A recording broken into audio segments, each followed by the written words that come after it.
Assalamualaikum warahmatullahi wabarakatuh. Waalaikumsalam warahmatullahi wabarakatuh.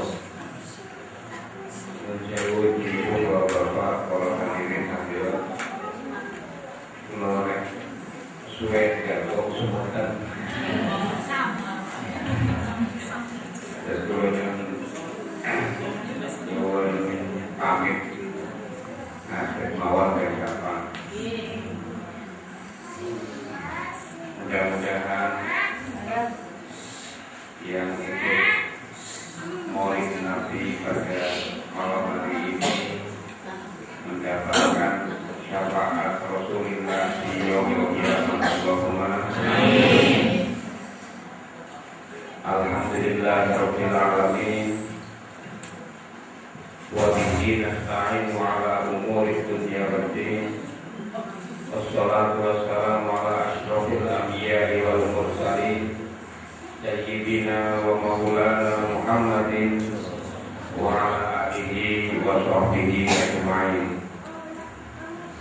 Qala fa innal asdaqal qawli kitabullah wa khairul huda huda Muhammadin sallallahu alaihi wasallam wa syarrul umuri muhdatsatuha wa kullu muhdatsatin bid'ah wa kullu bid'atin dhalalah wa kullu dhalalatin finnar wal iyadu billah. Amma ba'da, hadratul muhtaromin, para kiai, para alim ulama, wabil khusus para imam masjid mushola di desa Karangbawang, Kecamatan Aji Barang yang saya hormati, Bapak Sakdun atau Sangidin? Sangidin, emutan kau itu anggundan al-jannatu wa na'imuha Sakdun liman yusolli wa yusalli wa yubarik alaihi. Para hadirin hadirat ingkang kami muliakan, pindah alhamdulillah saya bisa bersilaturahmi dengan masyarakat di desa Karangbawang. Mudah-mudahan silaturahmi saya dan mudah-mudahan peringatan Maulid Nabi besar Muhammad sallallahu alaihi wasallam pada malam hari ini diridhoi oleh Allah Subhanahu wa taala. Yang tidak lupa, saya ini orang Cilomo, jadi campuran mawon pakai bahasa Jawa, bahasa Indonesia, bahasa Banyumas, supaya gampang dipahami, supaya mudah dimengerti. Saya ini lahir dan besar di Cilomo. Ibu saya aktivis muslimah pada zamannya. Bapak saya Hizbullah dari Kulon Progo pada zaman sebelum dan sesudah kemerdekaan. Mudah-mudahan para orang-orang tua kita yang sudah mengajari kita di kuburannya mendapatkan rahmat Allahumma amin. Mudah-mudahan para pejuang Islam yang sudah mendahului kita mendapatkan anugerah dan juga surga di alam sana Allahumma amin. Memperingati Maulid Nabi Muhammad sallallahu alaihi wasallam itu memperingati sekaligus mengingat-ingat para pejuang, para syuhada, para aktivis yang memerdekakan bangsa ini, para aktivis syuhada pejuang yang memperjuangkan Islam rahmatan lil alamin di Indonesia, dan memperingati Maulid Nabi juga sekaligus mengingatkan kepada kita untuk menciptakan generasi enggal, generasi baru, generasi penerus yang insya Allah mudah-mudahan bisa meneruskan ajaran dan meneruskan apa yang sudah diberikan kepada Kanjeng Nabi, kepada para sahabatnya, pengikutnya, tabi'in dan seterusnya sampai ila yaumil qiyamah. Allahumma amin. Para hadirin, menawi ibu-ibu yang mereka pun kata ingkang putranya sekolah ini, yang belum punya anak, syukur-syukur yang sudah punya anak, itu biasanya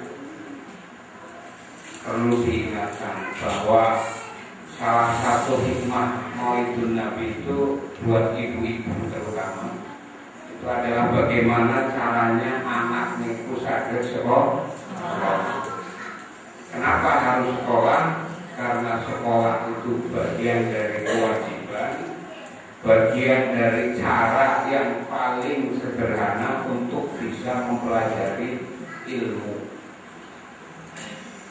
Jadi dalam salah satu hadis saya kira sudah banyak sekali yang hafal, thalabul ilmi faridatun ala kulli muslimin wa muslimatin, utlubul ilma walau bisin, atau dalam Al-Quran dinyatakan Allah akan mengangkat derajatnya para orang-orang yang punya ilmu dengan derajat yang setinggi-tingginya. Nah, kenapa dalam Maulid Nabi ini kita perlu tekankan anak-anak kita supaya bisa sekolah, bisa ngaji, bisa pondok, bisa punya ilmu? Karena sesungguhnya kita ini kalau masih mau berjuang untuk Islam, berjuang untuk agamanya, maka tidak ada lain adalah kewajiban membina generasi baru. Nah, bulan ini salah satu contoh yang dulu saya ingat bulan ini,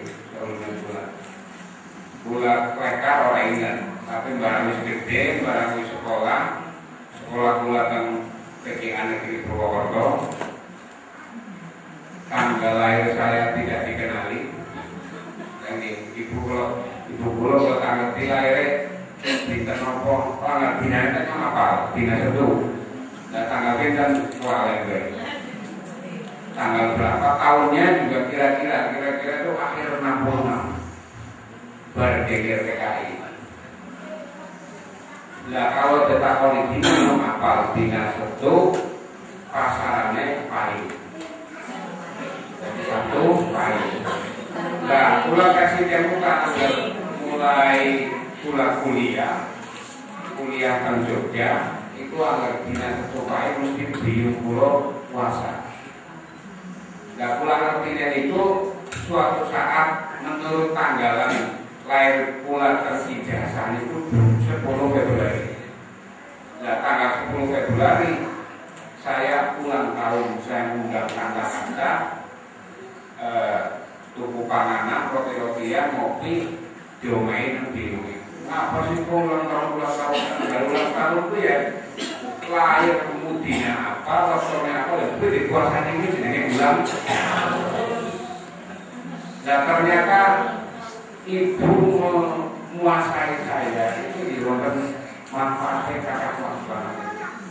Setunggal dilarang sekolah rapuh. Kaping kali dilarang orang males sekolah.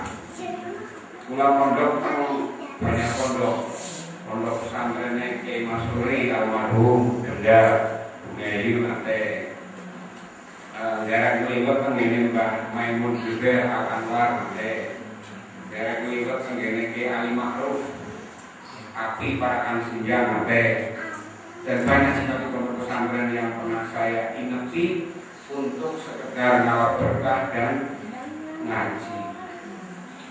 Dan itu pulang yang muda ini juga perempuan ibu terutama ibu ini prihatin. Nah karena itu kalau ibu-ibu, bapak-bapak, terutama ibu-ibu pengen punya anak yang soleh, soleha, yang alim, alimah, dan yang berkah hidupnya, orang ruwet, ya depriati nih. Dan karena depriati itu ya puasa nih. Puasa itu kan kata puasa dengan puasa Muharram di puasa, macam-macam puasa itu buat teman-teman. Kalau saya takut dari yang ngaruh dia kan takut dari apa ke puasa dina satu kain satu pon, ya orang dari tapi tradisi kita, tradisi orang-orang dulu, orang-orang para pejuang kita, buktinya anggar film prihatine anaknya biasanya anaknya dan jadi itu mau sih dicekeli. Dalam salah satu kitab ini kitab ingat biasa dipunwaos kiai-kiai itu wau atau kiai Sultanus. Salah satu yang membuat anak, membuat generasi baru, membuat para doyo niku bisa sukses itu sangat tergantung yang seperti itu. Jadi seseorang menjadi muslim yang baik, seseorang akan dicetak menjadi bangsa Yahudi, bangsa Nasrani dan seterusnya sangat tergantung kedua orang tuanya. Konten itu hasilnya kalau suka ini nama itu saat temennya wong loro kuwi iso dadekno anake Yahudi, iso dadekno anake Nasrani, iso dadekno anake Islam. Nah inilah yang menjadi penting dalam setiap kali peringatan Maulid Nabi Muhammad SAW. Yang saya ingat adalah bagaimana kita mengajarkan dan mendidik anak supaya menjadi generasi penerus. Orang ada yang kau muliakan sebab generasi kita ini kan generasi yang sangat jauh dari Kanjeng Nabi Muhammad SAW. Kanjeng Nabi ini mulai kira-kira tahun 500 Masehi, sekarang kita sudah menginjak 2014 Masehi. Kita tidak mungkin akan ketemu Kanjeng Nabi, kita hanya ketemu dengan murid-muridnya Kanjeng Nabi yang pernah ketemu dengan sahabat, pernah ketemu dengan tabiin sampai ke ulama Indonesia. Jadi saya atau para kiai sebenarnya meneruskan ajaran pun Kanjeng Nabi yang sudah diajarkan kepada para sahabatnya, pada para tabiinnya, kepada para ulama-ulama sampai ke Indonesia. Nah untuk bisa meneruskan perjuangan mereka, maka itu tadi yang pertama, konten salah tunggal kita Alfiyah. Qala Muhammadun huwa ibnu Maliki Ahmadu Rabbil Alamin Maliki Musawiyan ala Nabi Mustafa wa alihil mustaqbilin syarafa wa asta'inullah fi Alfiyah maqasidun nafi biha ma'fiyah Qoribul aqsa bilabdin mujazi wa tafsudul badla biwa'din mujazi wa taqadhi ridon bil ghairi suci wa iqatan awdiyata bin mubi wa huwa bisakin ha'izul tafdila mustaqibun saniyal jamina. Ini contoh orang yang tidak menghormati orang yang sudah lebih dulu. Itu di dalam Alfiyah itu, di muqaddimahnya Alfiyahnya Ibnu Malik, mandan sombong Ibnu Malik. Jadi dalam bait yang ke-5 kalau tidak salah, wakak tadi ridon diwiri sukti fatikotan Alfiyah bin Mukti. Watak tadi ridon diwiri sukti tegese Alfiyah ini saya karang tanpa ada kemarahan, tanpa ada yang disebut penyakit hati. Dan terusane fa'iqatan alfiyah Ibnu Muqti mungkuli alfiyah Ibnu Muqti. Barbar ngomong fa'iqatan alfiyah Ibnu Muqti itu seluruh karangan Ibnu Malik yang mau ditulis dalam bentuk alfiyah itu hilang kabeh. Sebab merasa ada kesombongan dalam hatinya, alfiyah yang saya karang ini lebih bagus daripada kitab Nahwu Shoroh yang dikarang oleh gurunya Ibnu Muqti. Maka kemudian di bait berikutnya wa huwa bisakin hafizut tabdila wa huwa sebabe Ibnu Muqti kuwi luwih dhuwur, luwih dingin, hafizut tabdila memperoleh kemuliaan. Baru keluarlah seluruh karangan alfiyah yang jumlahnya 1000 bait. Wonten sing hafal mboten alfiyah? Alhamdulillah. Alfiyah itu tata cara belajar bahasa Arab atau pesantren. Itu alfiyah. Isinya tentang aturan-aturan berbahasa Arab. Kenapa perlu dipelajari? Sebab yang badhe ngaji, badhe alim di kedah saged maos Al-Qur'an. Supados maos Al-Qur'an wonten maknane di kedah mertos bahasa Arab. Supaya ngerti bahasa Arab, kudu belajar Nahwu Shoroh. Supaya ngerti Nahwu Shoroh, salah satunya belajar alfiyah. Nah, mudah-mudahan ini sih butuh kayaknya wong ambil semu baik. Tapi itu salah satu cara bahwa kalau kita ingin punya anak yang alim, anak yang pintar, anak yang soleh, dia pertama-tama ibunya harus mendidik anaknya dengan cukup tertib, cukup disiplin, baik sekolah umum maupun sekolah agama, terserah yang penting sekolah. Dan caranya aja kita benar itu. Wonten setunggalin kitab Ta'limul Muta'alim yang biasa dipun waos seperti itu. Saya selalu menyebut di hampir setiap pengajian. Selain ini beberapa kali pengajian mau muda, ini lagi zaman yang muda.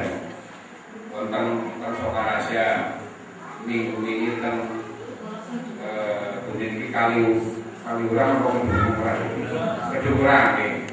Kedukuran itu dengan Kiai Zulfan Nur itu kan Dharma Munggah Malik kan Paning Kaban.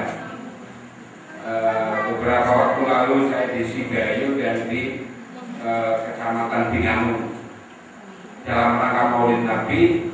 Kurang lebih yang paling penting saya sampaikan adalah bagaimana cara mendidik anak.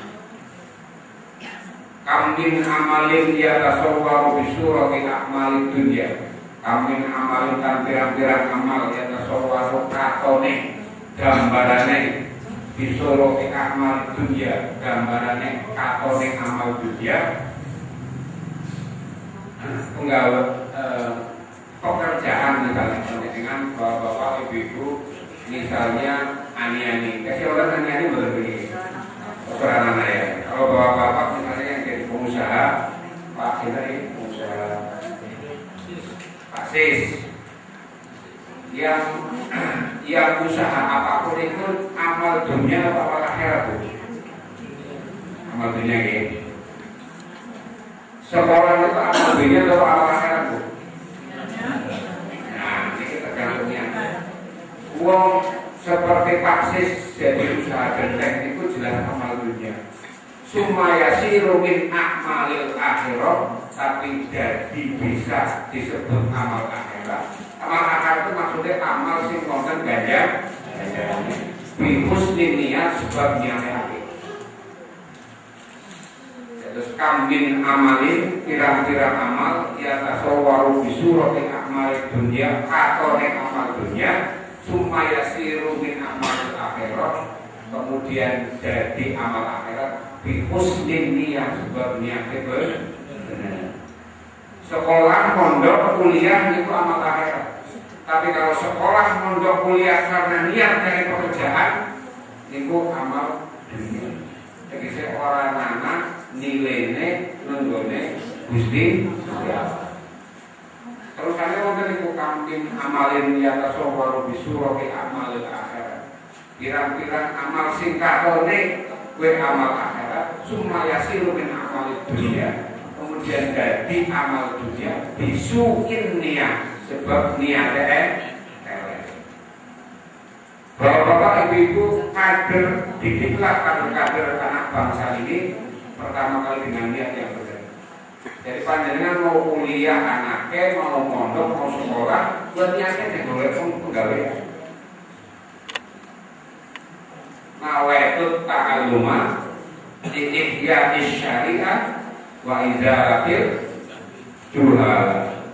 Nawaitu ta'alluma nyong niat belajar, sekolah, mondok, kuliah, ihya syariah, murid-murid agama Islam. Wa izalatil juhal, lan menghilangkan kebodohan. Angger wong sing duwe ilmu ora bodoh, duwe ilmu ora mungkin nang alam dunia umumnya itu larang, ora mungkin. Jadi logikanya kalau dia orang pandai, dia punya ilmu, insya Allah kulipes orang seneng. Tapi agar niatnya panjenengan niat golek penggawean, ilmu urung mesti oli, penggaweannya ya urung mesti oli. Jadi bukan koror. Sebab niatnya kurang pas. Itu wonten ini taklimul muta'alim, satu kitab yang mengajarkan belajar mengajar menurut Islam. Nah ini penting karena innamal a'malu binniyat, seluruh pekerjaan baik itu diawali dengan niat yang baik. Nah ini makna dari nopo bagaimana anak-anak kita punya pendidikan yang baik, punya pendidikan yang benar, dan punya pendidikan yang berkait buat keluarga terutama dan lingkungannya. Para hadirin hadirat yang kawula muliakan, ada hal lain dalam peringatan Maulid Nabi yang mungkin sering diajarkan oleh para kiai, sering diberikan wejangan oleh para ustadz. Itu hal yang sederhana tapi mungkin saya ingatkan kembali. Saya mau tanya kepada ibu-ibu terutama, kalau Gusti Allah mewajibkan kepada kita puasa, sholat, zakat, apakah Gusti Allah ikut puasa? Gusti Allah perlu puasa berapa puasa? Gusti Allah mewajibkan kita puasa bulan Ramadan. Bingung. Gusti Allah melakukan sholat atau boten menawi Gusti Allah mewajibkan kita sholat 5 waktu. Panjenengan apa Gusti Allah sholat?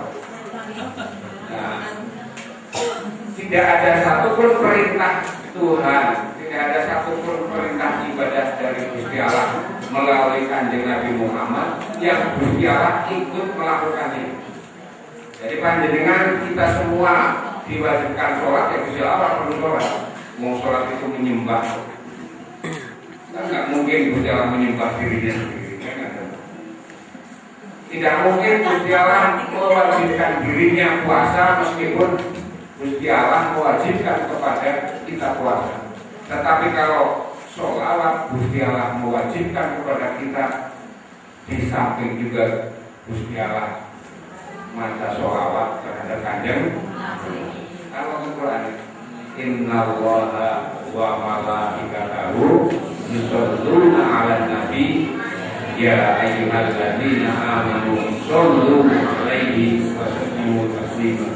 Allahumma shalli 'ala sayyidina Muhammad.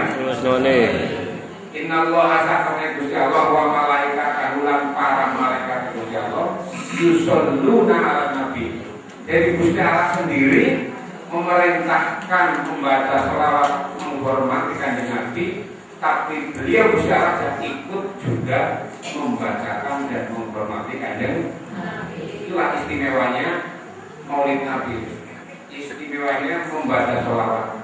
Istimewanya kita mewiridkan sholawat. Sholawat itu kata nek kula biasa sholawatnya sholawat sadiriyah.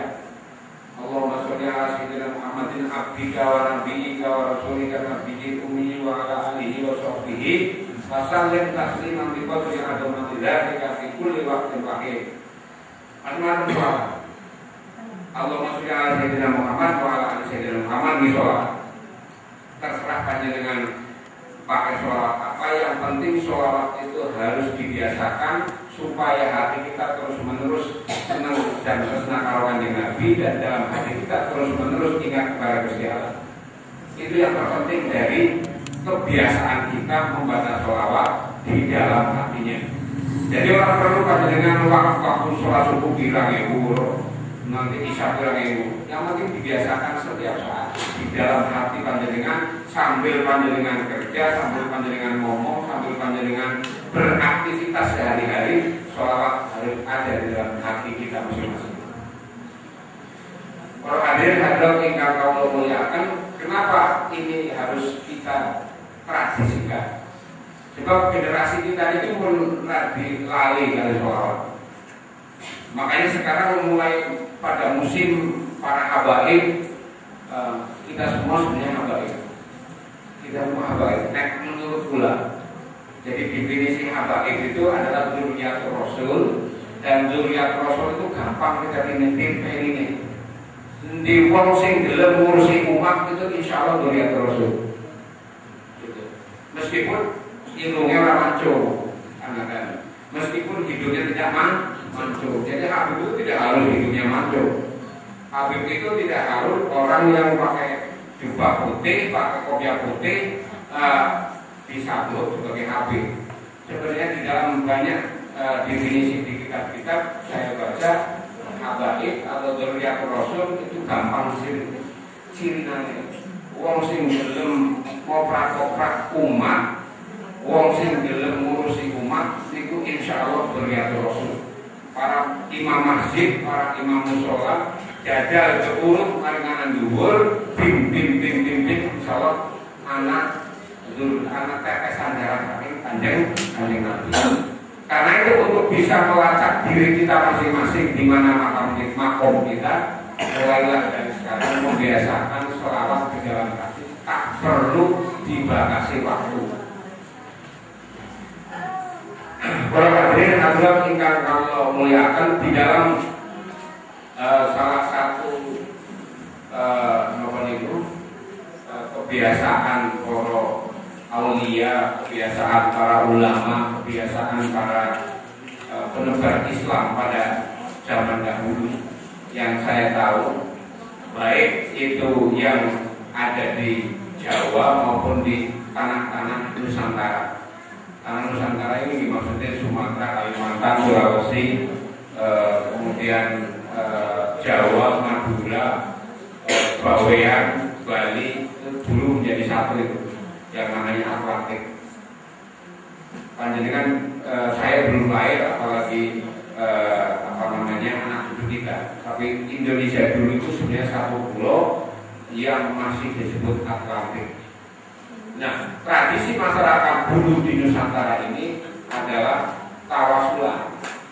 Kenapa tawasulan itu menjadi tradisi, baik tradisi Islam, tradisi Hindu maupun tradisi agama di sini? Karena kita merasa bahwa kita tidak mungkin ketemu Kanjeng Nabi. Karena itu kudu bisa nyampe ke Kanjeng Nabi melalui satu tawasul sholat. Yang kedua tawasul kepada para pejuang yang sudah mendahului kita. Nah, ini penting sebab di dalam setiap perjuangan apapun kita tidak pernah berangkat dari nol. Jadi al-fadlul lil muqtadi wa in ahsanal muqtadi. Al-fadl itu keutamaan, lil muqtadi tetap duwene wong sing pendahulu. Wa in ahsanal muqtadi, meskipun generasi yang sekarang jauh lebih baik. Misalnya seringkali memang benda-benda sikil karena pinter, karena pandai, merasa dia lebih pinter dari orang-orang sebelumnya. Padahal seperti yang tadi saya contohkan, Ibnu Malik Al-Alfiyah mandek grek sebab sombong karo dunia. Banyak sekali anak-anak sekarang yang karena tidak diajari tata cara, tidak diajari adab istiadat, sopan santun, seringkali tidak taat kepada orang tuanya, kepada seniornya, kepada guru-gurunya. Karena itu panjenengan juga perlu hati-hati, sini banyak sekali Islam sih model aneh-aneh. Gitu. Lagi zamannya pakai aliran-aliran sing aneh. Mana aliran kapok cungkuat, mana aliran jenggot, mana aliran macam-macam itu.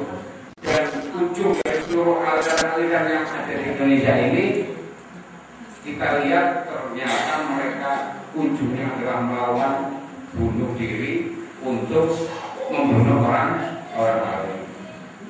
Dengan teroris ini. Terus kalau ada panjenengan pondok bocah yang perlu hati-hati.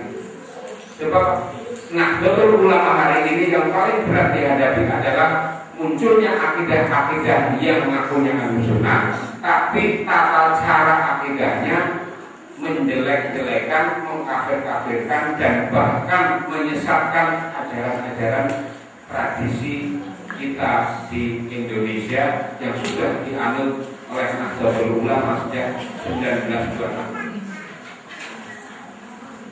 Para hadirin hadirat yang Allah muliakan, memang dengan munculnya era kebebasan pasca 99, era reformasi dari orang-orang sekarang, itu memang banyak sekali model-model Islam yang aneh-aneh. Aneh-aneh itu maksudnya misalnya kudu ditutup, singkatan rumah kaneto, jadi beri gue nggak mau cetak silaturahmi rumah kaneto singkatok. Nah, bagaimana kita bisa bersilaturahmi dengan cara menutup seluruh mukanya kecuali matanya? Itu nggak ada ajaran itu ajaran yang dipahami pada saat masih di Saudi Arabia. Orang masih di Saudi itu kan orang panas kalau itu. Panas sebab memang udaranya panas, memang situasinya juga panas, makanannya juga tidak seperti di Indonesia.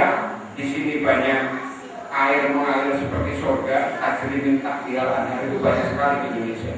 Kalau di Saudi kan nggak ada. Sehingga mereka sangat membatasi diri untuk melihat perempuan, karena dalam mutawatir langsung sahabatnya enggak. Nah, tapi ini kan boten.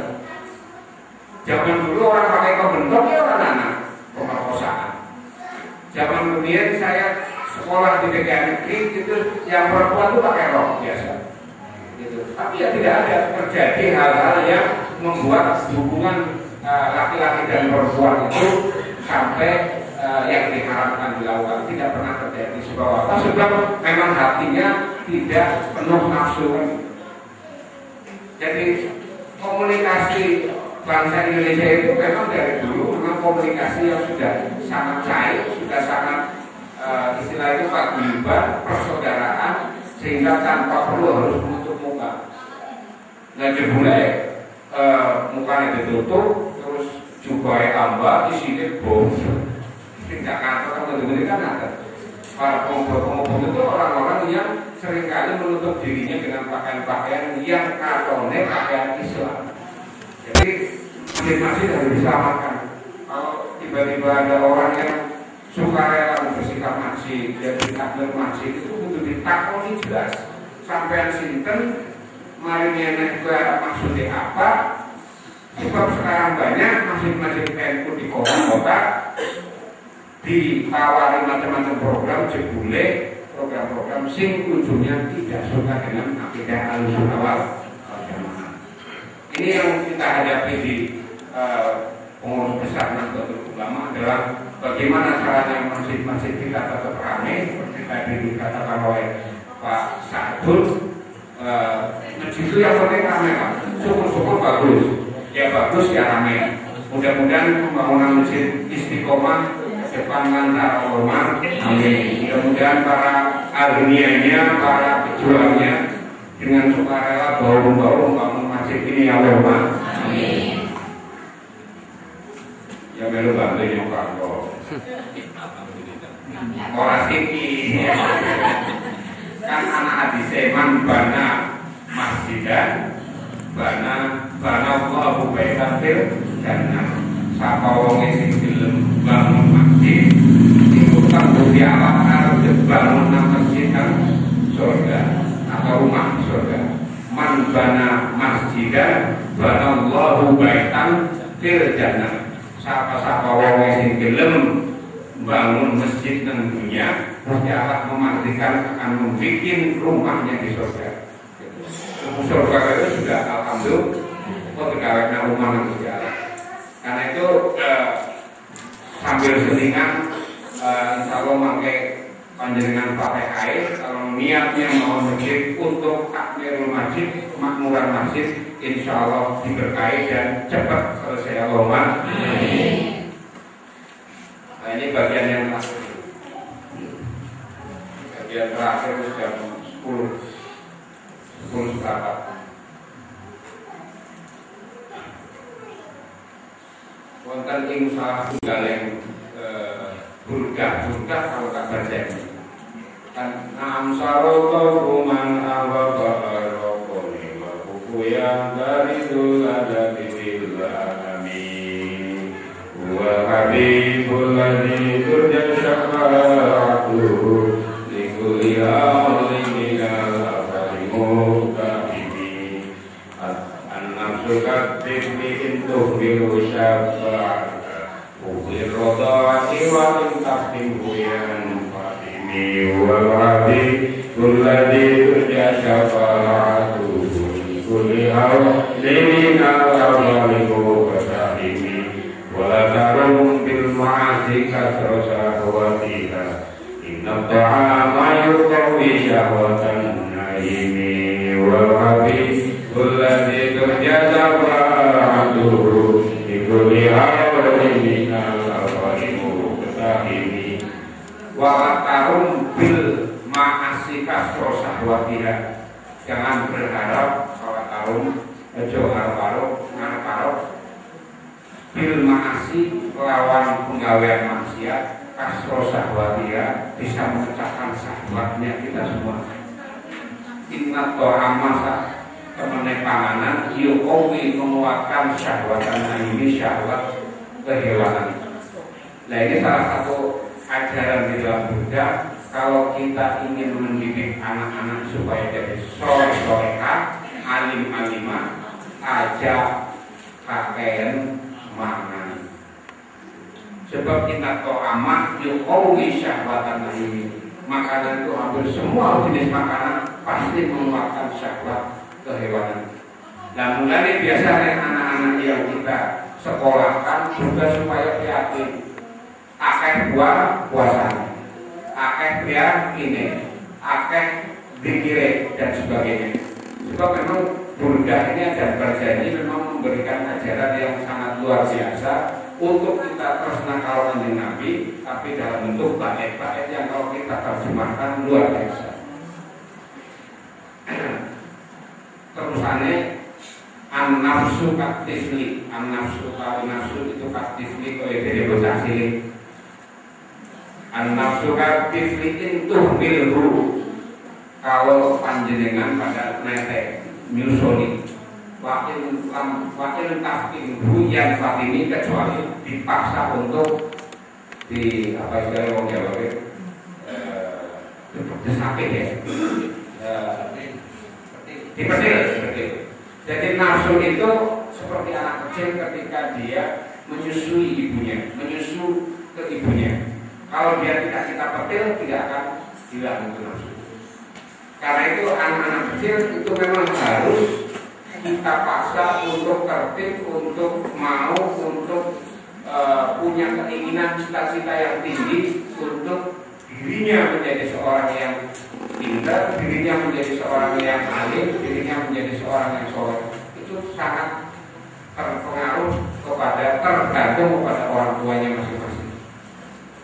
Nah itulah yang kemudian di dalam banyak cerita tentang orang alim seperti Kiai Abdul Rahman Wahid misalnya.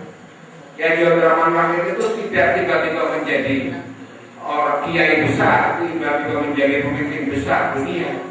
Tapi karena setahu saya sejarah perjalanan Ibu Solikah Wahid, yang juga ibunya Gus Dur, semua putra putrinya itu dikuasai itu. Gus Dur itu dikuasai untuk bersolihah. Adik-adiknya mulai dari nomor 1 Kiai Abdurrahman Wahid, nomor 2 Ibu Aisyah Hamid Bedoli, nomor 3 Ibu Lili Wahid, nomor 4 Dr. Umar Wahid, nomor 5 Solahuddin Wahid, nomor 6 Hasyim Wahid. Itu semua putra putrinya dikuasai. Dan 6 putra putrinya ini lahir, khusus yang terakhir Hasyim Wahid itu lahir pada saat bapaknya sudah tidak ada. Karena Pak Wahid Hasyim itu meninggal masih muda pada usia 40 tahun. Dan 6 orang anaknya dikader sama ibunya. Salah satu cara membuat para putra putrinya itu menjadi orang yang berguna, bermanfaat buat masyarakat itu dikuasai oleh Bunyai Solihah. Itu saya cerita yang kejadian mawon. Saya bisa jadi mandan lumayan sergap sinau sebab tak pikir-pikir, tak ingat-ingat biungkulan itu selalu menguasai foto di luar puasa-puasa yang lain. Dan ini apa? Ini semua menjadi ibroh, menjadi pelajaran, menjadi inspirasi bahasa sekarang supaya para ibu-ibu terutama, karena bapak-bapak kan penggaweannya berat, boleh duit tiap dina, gawe tiap dina, esok mangkat sore muli, sehingga ibulah yang paling bisa istilahnya mempengaruhi jalan hidup anaknya agar nanti di kemudian hari bisa menjadi penerus Kanjeng Nabi Muhammad. Itu mawon itu supaya rakyat kedua yang penting kewajiban kita adalah meneruskan para ulama meneruskan Kanjeng al-ulama'u warasatul anbiya. Nah, kita nggak usah jadi ulama, kita orang biasa mawon, yang penting kita meneruskan ulama. Caranya bisa meneruskan ulama, ya kita harus punya ilmu ulama. La yata'atta li ahadin illa ayyu'tiyahullahu salasa. Itu untuk iman akib Syahbul Qadir Jailani. Sebaiknya orang yang mau tampil, orang mau jadi apa saja, apalagi jadi pemimpin itu menguasai 3 hal. Pertama ilmu ulama, yang kedua hikmah al-hukama, yang ketiga siyasat al-muluk. Jadi didiklah anak-anak Anda, didiklah generasi Anda untuk bisa menguasai ilmunya para ulama. Syukur-syukur yang kedua hikmah al-hukama, mempelajari tasawuf. Sebab orang hidup itu kalau cuma pakai rasionalitas, pakai aku takrok, biasanya kepikir-pikir. Nah, hikmah aku kama gue supaya kita nanti hidupnya terarah yang ngaji tasawuf. Supaya kita punya ilmu yang membimbing kita ke arah yang benar. Baru kalau mau ikut dalam hidup di dalam kemasyarakatan yang bermanfaat, ya sedikit-sedikit kita mempelajari siyasat al-muluk, yaitu politiknya para pemimpin, politiknya para raja, dan politiknya para tokoh-tokoh masyarakat. Yang paling dekat di sini ya Abdurrahman Wahid. Mumpung kemutan 31 Desember beliau wafat ke 30, kita doakan khusus untuk beliau di ulang tahun yang ke-80. Berarti sekarang 88. Nah, oleh Mustafa, oleh Wahdi, ya dia bermanfaat bermanfaat.